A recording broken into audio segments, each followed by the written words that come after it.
Art and literature have a deep connection to our lives and the world. Life and the world are structures of emotions, and the landscape of our lives in this structure is art and literature. We feel any kind of text itself, but when we read it, we look at it deep and shallow, even think about it with an aesthetic ways. When we read a literary work, we can feel, this novel was really good, or we can feel, what is this?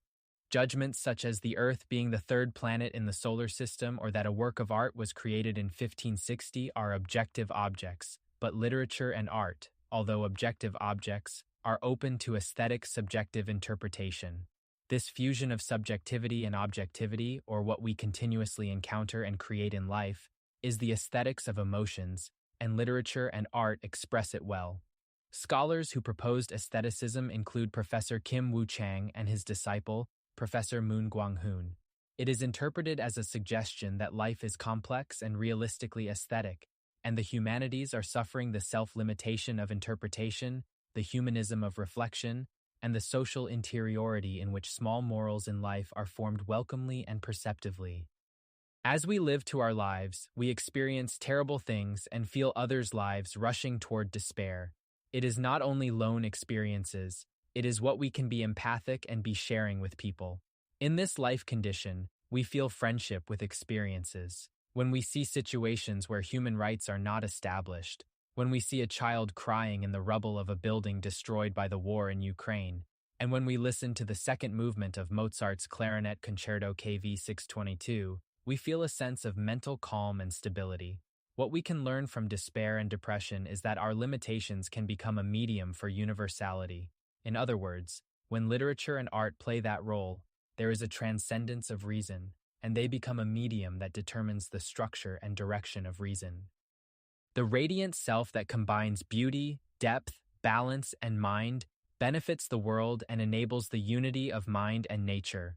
A world where the inner part is partially hidden, but the hidden part is not a deception, and the depth of morality that recognizes even that hidden part is the basis for the possibility of aesthetic reason, and it allows us to measure the depth and breadth of life. The phrase on the back cover of the book catches the reader's attention in this sense. The experience of art makes us realize that our world is not so narrow. If it does not remind us of the broad and deep horizon of life, art may be useless, because in the experience of this horizon, we can live a little differently than before. This other possibility, the possibility of forming a different life, is precisely the possibility of art and beauty. If we cannot live differently, it is a betrayal of beauty. If, in some cases, aesthetic experience does not lead to the transformation of life, that art is not art. The goal of aesthetics classes is the spontaneous composition of life. This profound horizon shines throughout this book. Each chapter presents an interpretation of artwork that is serious and thoughtful, but not boring, and that can be felt as a time of learning. The content of each chapter is composed of newspaper articles that provide aesthetic insight into understanding life and the world against the backdrop of works of art such as poetry and paintings, and the depth and meaning of that insight touches the heart. It is not just a series of literary rhetoric, nor is it filled with philosophical concepts.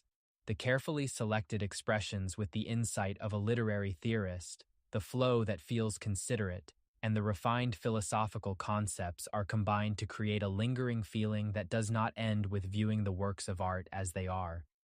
In fact, people who have been educated to a certain age and have been able to see works of art have something to feel when they see them, even if they cannot express their specific feelings. However, this book proves the saying, art is beautiful not because art itself is beautiful, but because it awakens refreshing and old senses and leads to a different life.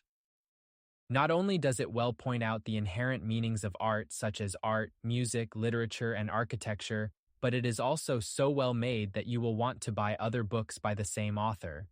The author is a German studies professor and author of many books on aesthetics. He is not known by his name or title alone. When you read this book, you will understand from the bottom of your heart why. This is a highly recommended book.